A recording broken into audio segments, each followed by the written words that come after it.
প্রায় সময় দেশে দেখা যায় অহরহ কাটাকাটি হয়, খুনাখুনি হয়, কেউ কারো গলা কাটে, কেউ হত্যা করে। বাসার ভিতর সন্ত্রাসী আসার পর জব করে, সেসব দৃশ্য তো দেখানো যাইতেছে না। এজন্য সেসবের অ্যানিমেশন ক্রিয়েট করা হয়নি, অথবা সেসব ভিডিও খুব সেন্সিটিভ, এজন্য এসব দৃশ্য একজন লেখক হিসেবে আমি দেখাইতে চাই না। কিন্তু এটা একটা কাল্পনিক গল্প এবং শিক্ষামূলক গল্প। বাসার ভিতর প্রচুর কাটাকাটি হয়, মারামারি হয়, খুনাখুনি হয়, ডাকাতি হয়, হত্যা করা হয়। একজন আরেকজনকে বন্দুক ধরে, ছুরি ধরে, বিশেষ করে ছুরি ধরে যখন আক্রমণাত্মক কোনো ভঙ্গি করা হয়, তখন অনেকে ভয় পায়, সবাই খুব ভয় থাকে।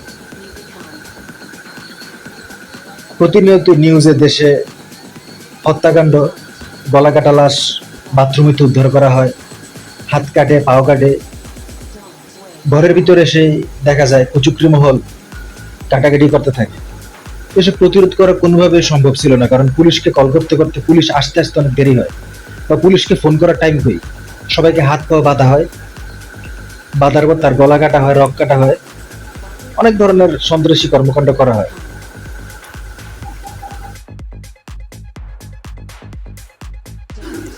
কেউ হয়তো জানে না কিভাবে এর থেকে পরিত্রাণ পাবে।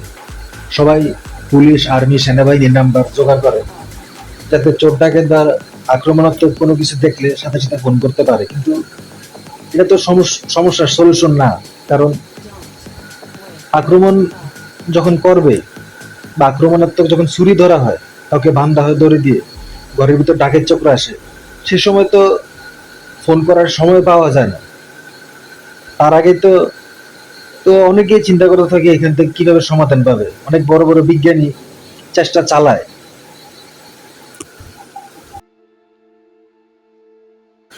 কিন্তু কোনোভাবেই সেই সমস্যা থেকে সমাধান পাওয়া সম্ভব হয় না। যখন পুলিশকে ফোন করতে যাবে, আর্মিকে ফোন করতে যাবে, এর আগে একজন ফোন করতে চাইছিল, টেলিফোন লাইন কাটা এবং মোবাইলটা তার হাত থেকে সাথে সাথে নিয়ে ফেলা হয় এবং তাকে ডাইরেক্ট ছুরি চালানো হয় তার উপর। তখন বিজ্ঞানীরা চিন্তা করে কিভাবে এর থেকে পরিত্রাণ পাওয়া যায়। পুরা ঘরের ফ্লোর রক্ত, রক্ত ভরা, রক্ত বন্যা বয়ে গেছে, অনেককে মাইরে ফেলছে, মারা গেছে সবাই। পুলিশ আসছে, তদন্ত করছে, কিন্তু আসামিকে ধরা যায় না। দারোয়ানকে হত্যা করা হয়, সবাইকে হত্যা করা হয়, এবং কি মোবাইলও ভেঙে ফেলছে। তো যখন পুলিশকে ফোন করা হয়, পুলিশ আসতে আসতে দেখা গেল কাটাকাটি করে ডাকের চোখলো সবাইকে মাইরে দিয়ে গেল। এবং এখান থেকে কিভাবে পরিত্রাণ পাবে, কেউ তো জানে না কিভাবে পরিত্রাণ পাবে। আর সেসব দৃশ্য হয়তো দেখানো যাইতেছে না। তো অনেক বড় বড় বিজ্ঞানী হয়তো সলিউশন খোঁজার চেষ্টা করে কিভাবে তাদেরকে আটকানো যায়। বা বাসায় যখন কেউ কাউকে আক্রমণাত্মক কিছু করবে বা ছুরি ধরবে, দাও ধরবে, দা দিয়ে কোবাইতে যাবে, ওই সময়টাতে করণীয় কি, তাকে কিভাবে থামানো যায়। দেখা গেল অনেক সময় বাসার ভিতর ঢুকছে বন্ধু হিসেবে, বা একজন চাইছে ভাই আমাকে এক গ্লাস পানি খাওয়ান, এক কাপ চা খাওয়ান, বা আমাকে আমার জন্য এক প্লেট কাঁঠাল নিয়ে আসেন, কিছু খাই। পিছন থেকে আবার দাও দিয়ে কোপ মারবে। তখন প্রতিরোধ করার উপায় কি? তখন তো দেখা যায় না যে সে আসলে ভালো নাকি খারাপ।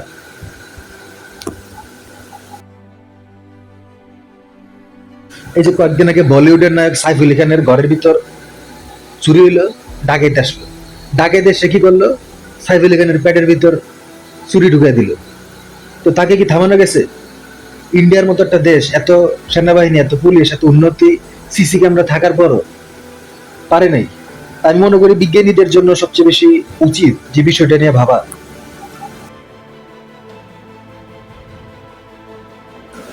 ঘরের ভিতর যখন কোনো ব্যক্তি আসবে আক্রমণ করতে, ছুরি চালাইতে বা বন্দুক চালাইতে, তাকে যদি সন্দেহজনক মনে হয় তার আচার আচরণ, তখন যেন ঘরের ভিতর প্রোটেকশন দেওয়ার মতো সেফটি কোনো সিস্টেম তৈরি করা হয়। CC camera is not enough. প্রতিনিয়ত দেখা যায় মার্ডার কেস, ঘরের ভিতর হত্যা করা হয়, কারো হাত পায়ে রক কাটা, কারো গলা কাটা লাশ ঘর থেকে পাওয়া যায়। কে হত্যা করে? অথবা দেখা গেল একটা পলিব্যাগের ভিতর অনেকগুলি কাটা লাশ, কাটা মাংস মানুষের। কে হত্যা করে, কারা হত্যা করে? তাদেরকে প্রতিরোধ করা অসম্ভব না, কিন্তু সম্ভব করতে হবে। কারণ এভাবে যদি চলতে থাকে দেশের মানুষ নিরাপত্তাহীনতায় ভুগবে। তাই একজন লেখক হিসেবে আমি অবশ্যই চাই দেশের প্রতিটা মানুষ যাতে সেফ থাকে। তখন দেশের ভিতর সবাই দেখলো যখন ডাকাতি হয়, প্রত্যেকে তাদের ঘরের ভিতর কয়েকশো, বলতে গেলে 600টার মতো ক্যামেরা সিস্টেম কম্পাস, যেটার উপরে হেলিকপ্টার পাখা ফিট করা, এটা অটোমেটিকলি পরিচালিত হয়। এটার ভিতরে সেন্সরটাকে আগে থেকে শিখে রাখা হয়েছে যে ঘরের ভিতর কেউ যদি কখনো আক্রমণাত্মক কিছু করে বা পিছন থেকে দাও দিয়ে কোপ দিতে আসে বা কেউ কাউকে আক্রমণাত্মক কিছু করে বা চোর ডাকাত আসে, সাথে সাথে যেন সেটা উঠতে উঠতে সেই সকল কম্পাসের চোর হয়তো বুঝতেও পারে না, সেগুলি রাখা হয় ঘরের তাকে, দেয়ালে থাকা তাকের উপর সেসব কম্পাস সেট রাখা হয়। 100, 200, 300 যার যতটা লাগে সে রাখবে। এবং সে কম্পাস সের মধ্যে ক্যামেরা ফিট করা থাকে, এআই সেন্সর, এবং AI sensor camera compass can কিল সেসব চোর ডাকাতের চোখের ভিতর ঢুকার পর সেসব চোর ডাকাতের চোখ তুলে ফেলে। তখন যদি বুঝে যে এই কম্পাসটা যে বাসার ভিতর কোনো আক্রমণাত্মক কিছু হইতাছে, কারণ দেখা গেল বাসার ভিতর ডাকাতি, তো দেখা গেল এই চোখ বাইর করার যে সিন সেটা হয়তো দেখানো যেতেছে না, কারণ এটা সেন্সিটিভ সিন দেখানোটা উচিত না, কারণ অনেক ধরনের ভিউয়ার্স আছে, এটা হয়তো অ্যানিমেশন বানানো যায় না। ইউটিউব যাতে এই বিষয়টা একটু বিবেচনা করে সেন্সিটিভ সিনের অ্যানিমেশন না দেখালে কি করতে হয়।